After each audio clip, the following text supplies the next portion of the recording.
Bueno, a ver, pensar en alguien que muere ciego, completamente furioso y en la más absoluta y desgarradora miseria. Es una imagen brutal, ¿verdad? Desde luego, es algo que te encoge el estómago de inmediato. Pues imaginemos que esa tragedia tan personal se convierte con el paso del tiempo en la lente más punzante e incómoda de la historia de nuestra literatura. Esa es exactamente la puerta de entrada a nuestra inmersión de hoy. Un viaje que, además, promete removernos bastante por dentro, ¿eh? Totalmente. Pero bueno, antes de cruzar esa puerta, queremos mandar un saludo enorme y lleno de energía a toda la comunidad del canal de YouTube, Podcast de Libros y Pelis. Nos encanta que la audiencia se haya sumado a este encuentro de hoy. Eso es. Un saludo muy afectuoso a todos los que nos escuchan en este análisis a fondo. Porque la misión de hoy no es poca cosa, madre mía. Vamos a explorar una de las cumbres absolutas de la literatura del siglo XX, Luces de Bohemia. Palabras mayores. O sea, estamos hablando de un texto monumental. Exacto. Y sobre todo queremos entender por qué una historia escrita hace más de un siglo, que siga un poeta ciego vagando por las calles de Madrid, resulta ser la herramienta más afilada para diseccionar nuestra propia sociedad contemporánea. Es que es fascinante lo vigente que sigue. Vale, vamos a desgranar esto, porque para entender este universo tenemos que establecer la regla de oro. Me refiero al concepto central que vertebra toda la información que estamos manejando hoy. Hablamos del esperpento, por supuesto. Eso es. Y para definirlo, no hay nada que resuene con tanta fuerza como esa frase demoledora de la propia obra. Ese dardo que dice: España es una deformación grotesca de la civilización europea. Qué barbaridad de frase. Y, a ver, el gancho de este recorrido para quienes nos escuchan es que vamos a vivir paso a paso las 24 horas más oscuras, brillantes y hambrientas de aquel Madrid. Un viaje intensísimo. Totalmente. Y vamos a descubrir cómo una tragedia dolorosamente real de carne y hueso inspiró esta alucinación literaria, un texto que resultaba tan incómodo para el poder que tardó exactamente medio siglo en poder estrenarse en los escenarios de España. Medio siglo. Se dice pronto, ¿eh? 50 años de silencio en las tablas. Es una auténtica locura si lo piensas fríamente. Desde luego. Pero claro, la historia no nace de la nada. Yo sé que hay un fantasma muy real rondando la génesis de esta obra. O sea, ¿de dónde sale un personaje tan inmenso e hiperbólico como Max Estrella? Pues ese fantasma tiene nombre y apellidos, fíjate, Alejandro Sawa. Sawa fue un escritor de la Bohemia, amigo íntimo del autor, y su vida es el molde exacto, la arcilla de la que nace el protagonista. Y su final fue terrible, por lo que tengo entendido. Fue desolador, sí. Terminó sus días en unas condiciones deplorables, sumido en la locura, ciego y pasando verdadera hambre. De hecho, en los registros históricos que manejamos hay una carta desgarradora. Ah, la carta a Rubén Darío, ¿verdad? Esa misma. El autor se la envió detallando este desenlace, y la frase que utiliza te hiela la sangre. Le escribe, literalmente, tuvo el final de un rey de tragedia, loco, ciego y furioso. ¡Wow! Un rey de tragedia es de una potencia visual tremenda. Sí, porque implica toda esa pasión y sufrimiento de un monarca de Shakespeare, pero sin el trono, muriendo en la miseria de una habitación alquilada. Claro, y cuando cruzamos los datos de su vida real con los textos literarios, los paralelismos son casi fotográficos. Son innegables, o sea, son calcos. Alejandro Sawa trabajaba escribiendo crónicas para el periódico El Liberal, y cuando le retiran la miseria que le pagaban por sus textos, ese es el golpe que le empuja al abismo. Y en la ficción, a Max Estrella lo despiden de una revista llamada El Buey Apis. Es el mismo detonante. Exactamente. Además, Sawa estaba casado con una mujer francesa y tenía una hija. En la obra, Max está casado con Madame Colette, que también es francesa, y tienen a su hija Claudinita. Es que es su vida calcada. Y el golpe de gracia definitivo es que ambos, creador y personaje, acaban sus días completamente ciegos. Ciegos y olvidados por todos, sí. A ver, se me ocurre una analogía para entender cómo el autor coge esta tragedia personal y funda el concepto del esperpento. Es como entrar en la típica casa de los espejos de una feria de pueblo. Me gusta por dónde vas. Claro, tú al principio te pones delante del cristal ondulado, ves una cara estirada o unas piernas enanas, y la reacción natural es reírte. Parece simplemente algo cómico. Te ríes de la imagen deformada, claro. Eso es. Pero de repente prestas atención, miras bien y te das cuenta de que el espejo está perfectamente plano, intacto. Lo que está completamente retorcido, mutilado y grotesco es el mundo real que se refleja en él. Qué buena imagen. Y lo fascinante aquí es que el esperpento, que en el propio texto se le atribuye a la mirada despiadada del pintor Goya, no es para nada una exageración cómica superficial. No busca solo la risa, entonces. Que va, es un mecanismo mucho más profundo. Es la única forma estética posible de representar lo que la obra define como una tragedia que no es tragedia. Espera, ¿cómo funciona exactamente eso? A nivel conceptual, ¿qué es una tragedia que no es tragedia? Pues a ver, la tragedia clásica, si pensamos en Sófocles o en Shakespeare, requiere héroes. Requiere cierta nobleza, una caída desde la grandeza absoluta. Alguien que esté en lo más alto, claro. Exacto. Pero, ¿qué ocurre cuando observas un país o una sociedad que vive hundida en la mediocridad? Un entorno sin grandeza, sin heroísmo, sin líderes con altura de miras. Pues que no puedes aplicar las normas de Hamlet a un entorno lleno de pícaros y corruptos. Ahí le has dado. La única manera de retratar el dolor genuino de un entorno degradado es a través de esa deformación sistemática. El esperpento no se burla del dolor de Max Estrella. O sea, utiliza esa deformación para mostrar una tragedia aún mayor. Sí, demuestra que la verdadera y más oscura tragedia es tener que sobrevivir en un mundo absurdo, donde comportarse de manera heroica es sencillamente imposible. ¡Qué barbaridad! Esa explicación lo cambia todo, ¿eh? Ya sabemos quién es nuestro protagonista y nos hemos puesto las gafas del esperpento para mirar su mundo. Ya estamos listos para salir a la calle con él. Pues el siguiente paso lógico es acompañar a este hombre ciego en su ruta. Y lo que nos muestran los textos es un verdadero descenso órfico a los infiernos. Es un lapso frenético, una estructura de menos de 24 horas. Es un viaje agotador. Empieza el mediodía y la noche madrileña acaba engulléndolos en un recorrido por escenarios de contrastes brutales. Pasan por la cueva llena de libros viejos del librero estafador, Zaratustra, ¿verdad? Sí, entran ahí para empeñar una capa. Y luego se refugian del frío en la taberna de Picalagartos para beber. De ahí son arrastrados a los calabozos del Ministerio de Gobernación. Y más tarde visitan la redacción de un periódico oficialista hasta que, la trayectoria desemboca inexorablemente en el cementerio. Un itinerario que no da respiro, desde luego. Y el motor que nos impulsa a través de todos estos escenarios es el choque de trenes constante entre la pareja protagonista, porque, por un lado, tenemos a Max Estrella. Un genio absoluto. Un poeta con una cabeza de aire clásico, casi arcaico. Claro, que se le describe con la majestad de una estatua del dios Hermes. Es la voz de la rebeldía intelectual y de la lucidez, aunque esté constantemente empapado en alcohol.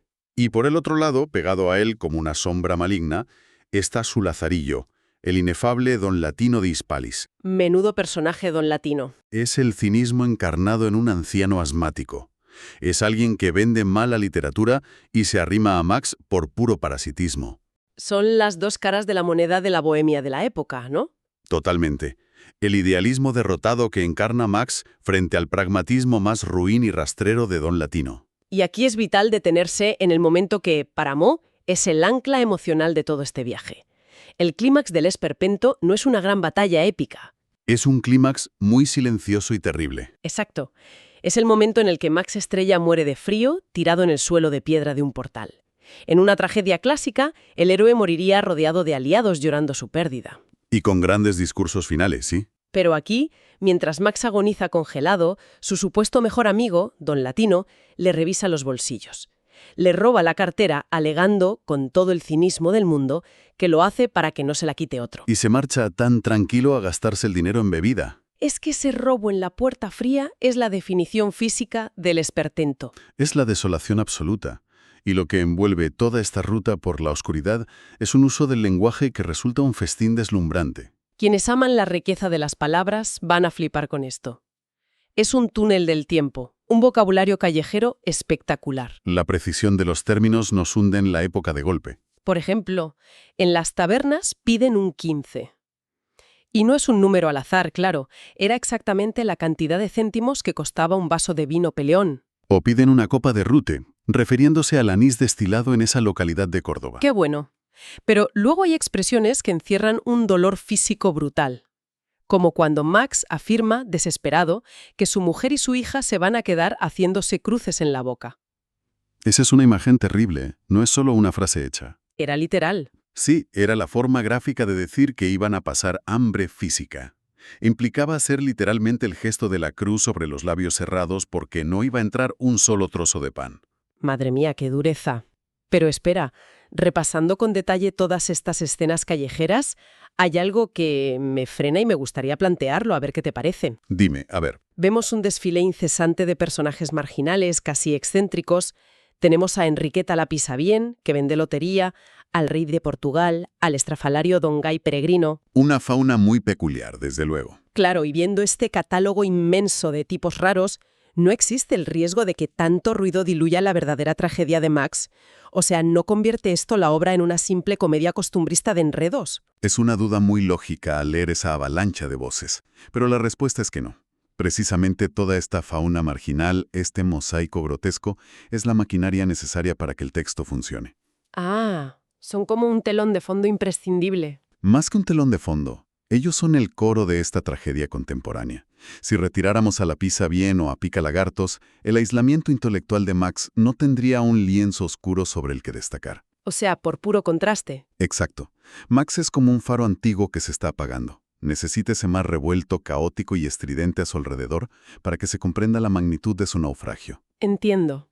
Sin el ruido absurdo de la calle, el silencio final de Max no resultaría tan ensordecedor. El caos del entorno da la verdadera medida de su drama. Claro, pero, a ver, todo este argot callejero no es solo ruido de fondo, son la temperatura de una ciudad a punto de reventar. Esto nos arrastra de golpe a la brutal realidad sociopolítica del Madrid de la época. Y aquí hay que hacer una pausa importante para quienes nos escuchan, porque esta radiografía política es históricamente devastadora, pero opera como una cámara fría y implacable. Ojo, sí, tenemos que mantener una postura totalmente neutral aquí y recalcar que la obra también lo es. Critica a todos los estamentos por igual. Absolutamente. No busca adoctrinar ni toma partido por nadie.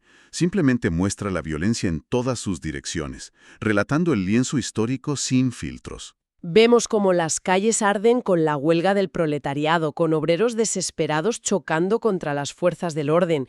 Y en el otro lado vemos operar a la Acción Ciudadana, que, a ver, era una asociación civil de patronos y clases conservadoras, que iban armados, no. Sí, colaborando activamente con el gobierno para reprimir las huelgas a la fuerza. La información que manejamos muestra cómo la obra no salva a nadie, retrata la crueldad de ambos extremos. Expone el desgarro de un país fracturado.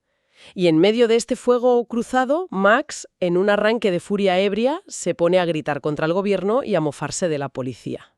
Lo que provoca su detención inmediata, claro, y nos conduce a la escena sexta. En las sombras del calabozo de la Dirección General de Seguridad. ¡Madre mía! Es uno de los momentos más claustrofóbicos de toda la literatura. Totalmente. En ese calabozo asfixiante y a oscuras, Max se topa con Mateo, un preso anarquista catalán.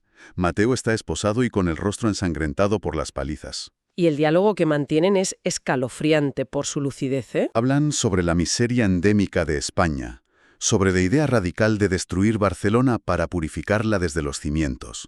Pero el punto álgido del terror llega cuando Mateo revela su destino ineludible. Él sabe, con una certeza gélida, que va a ser asesinado bajo la infame ley de fugas. Un mecanismo atroz. Sí, para quienes nos escuchan y no conozcan la mecánica de este término, la ley de fugas no era una ley formal, era una práctica de terrorismo de Estado. Una brutalidad institucionalizada. Consistía en que abrían la celda de un prisionero molesto, le decían que quedaba libre y le ordenaban marcharse. Y cuando se daba la vuelta para salir, le disparaban por la espalda. Y luego el informe oficial justificaba la muerte, alegando que el preso había intentado fugarse. Es el esperpento aplicado al monopolio de la violencia del Estado. Es el cinismo llevado al asesinato. Y, a ver, la sátira implacable no se queda en los calabozos, asciende rápidamente a las altas esferas del poder. Porque Max consigue llegar hasta el mismísimo ministro de la Gobernación, que, fíjate qué ironía, resulta ser un antiguo compañero suyo de Juventud Bohemia. Y ahora goza de un buen sueldo y poder absoluto, claro. Es una disección milimétrica del compadreo. Vemos la burla a los mandos policiales representados en Serafín el Bonito o el Capitán Pitito. Que ejercen el poder de forma totalmente chulesca y arbitraria. Y, por supuesto, un ataque letal a la prensa domesticada. Cuando visitan la redacción del periódico El Popular, nos encontramos con don Filiberto. El redactor jefe, que encarna ese periodismo servil al ministerio. Sí, alguien que hace oídos sordos a los obreros muertos en la calle mientras pontifica desde su escritorio bien caliente. Si conectamos esto con el panorama general, toda esta asfixia política y social termina cristalizando en un pequeño detalle que cruza la obra. A ver, ¿cuál? Es una exclamación que repite insistentemente un personaje borracho en la taberna. No deja de gritar con la lengua de trapo, cráneo privilegiado. Cráneo privilegiado. ¡Qué gran síntesis! Ese grito ridículo y mal pronunciado representa un país que aplasta, persigue y destruye sistemáticamente cualquier atisbo de talento o inteligencia. Mientras premia con ministerios la mediocridad y el servilismo. Exacto. Ese cráneo privilegiado, que es la mente brillante de Max, acaba pudriéndose en el suelo de un portal. ¡Qué diagnóstico tan brutal! Es la autopsia literaria de una época. Y ojo, aquí es donde se pone realmente interesante, porque si esta obra maestra es tan fundacional, surge una gran duda logística. La puesta en escena, imagino. Claro, ¿cómo demonios se saca todo este torrente visual del papel para convertirlo en seres humanos pisando un escenario? Y sobre todo, ¿por qué fue un camino tan agónico lograrlo en su propio país? Pues fue una auténtica travesía en el desierto, la verdad. Los registros nos indican que el texto vio la luz primero por entregas en una revista en 1920. Y luego ya salió como libro, ¿no? Sí, 4 años después, en 1924, con la estructura definitiva de 15 escenas. Pero tuvieron que pasar 50 largos años, medio siglo, para que se viera en un escenario español. Hasta 1970. Exacto. Fue en 1970, bajo la dirección de José Tamayo y con la monumental interpretación de José María Rodero en el papel del poeta ciego. Es una anomalía cultural tremenda. Imaginemos lo que significa escribir la obra cumbre de tu país y que la gente tenga que esperar medio siglo para verla viva. Por culpa de la feroz censura política, evidentemente, que no iba a tolerar críticas a la policía y al gobierno. Ya, pero también había un rito técnico inmenso en la puesta en escena, ¿no? Porque esto no es un drama de salón con un sofá y 2 sillas. Que va, exige recrear disturbios callejeros, calabozos siniestros, redacciones ruidosas, cementerios y visiones alucinadas, todo en cuestión de segundos. Tela. Pero lo maravilloso es que la obra ha vencido al tiempo y la información actual nos señala un hito importantísimo en el ámbito teatral. La reposición que se viene ahora. Justo. La gran reposición en la temporada 2025-2026, en el histórico Teatro Español de Madrid, un montaje dirigido por Eduardo Vasco. Protagonizado por Ginés García Millán como Max Estrella y Antonio Molero como Don Latino. Es un evento espectacular para celebrar el siglo de aquella edición definitiva en libro.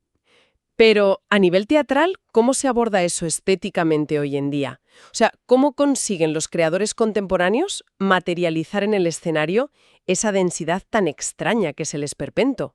Ese es el gran triunfo de la evolución teatral actual.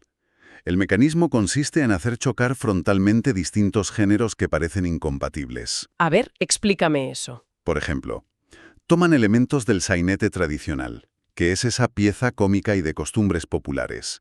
Lo mezclan con la frivolidad musical de la opereta y el género chico. Vale, géneros muy ligeros. Sí, pero en medio de esa ligereza, inyectan de golpe la crudeza visceral del gran guignol, que era aquel estilo francés famoso por su violencia gráfica explícita. Vale, para visualizarlo bien, es como si estuviéramos viendo a unos personajes canturrear una melodía alegre en primer plano. Y mientras tanto detrás, en las sombras, la policía está moleando a palos a un prisionero ensangrentado. Exactamente. Es ese choque brutal de estímulos, reírse de algo cotidiano mientras presencias el horror, lo que físicamente crea el esperpento ante los ojos del público. ¡Qué pasada de contraste! El teatro moderno nos permite asimilar con naturalidad aquella vanguardia que a principios del siglo XX parecía un enigma inalcanzable. Hoy, ese Madrid absurdo y hambriento encuentra en las tablas del siglo XXI su hábitat perfecto para estallar. Y bueno, llegamos al tramo final de nuestra inmersión de hoy, así que es momento de recoger las piezas. A modo de conclusión, diría... Sí. Luces de Bohemia ha demostrado sobradamente que no es solo la crónica de un poeta fracasado, es muchísimo más grande. Es el acta de defunción, firmada y sellada de toda una época histórica. Y el certificado de nacimiento de una manera revolucionaria de mirar la realidad, el esperpento. Una óptica que alteró la literatura hispánica para siempre, demostrándonos que muchas veces la única forma de revelar la verdadera naturaleza de las cosas es deformándolas. Esto plantea una pregunta importante, un eco que me gustaría dejar resonando en la mente de la comunidad que nos ha acompañado hoy. Cuéntanos, a ver qué nos dejas. Si el esperpento nació para describir una sociedad donde lo trágico se había vuelto irremediablemente ridículo por la total falta de grandeza de sus líderes y ciudadanos, ¿hasta qué punto los titulares de las noticias de esta misma mañana no son un inmenso esperpento moderno que aún no hemos sabido clasificar? Madre mía, ahí queda esa reflexión flotando en el aire. Es un pensamiento provocador y muy certero. Da que pensar cuando miras las noticias, desde luego. Totalmente. La próxima vez que observemos la actualidad y sintamos que estamos frente a uno de esos espejos de feria, es buen momento para recordar al ciego Max Estrella, para pensar que quizá el cristal del espejo está perfectamente liso y es el propio mundo el que ha decidido volver a torcerse. Qué gran verdad. Pues muchísimas gracias a todas las personas por sumergirse con nosotros en este análisis a fondo. Gracias por mantener viva la curiosidad intelectual y por acompañarnos en el canal podcast de Libros y Pelis. Un placer desenredar estos fascinantes hilos con todos los que nos escuchan. Sigan explorando, sigan leyendo y no pierdan nunca esas ganas inagotables de aprender.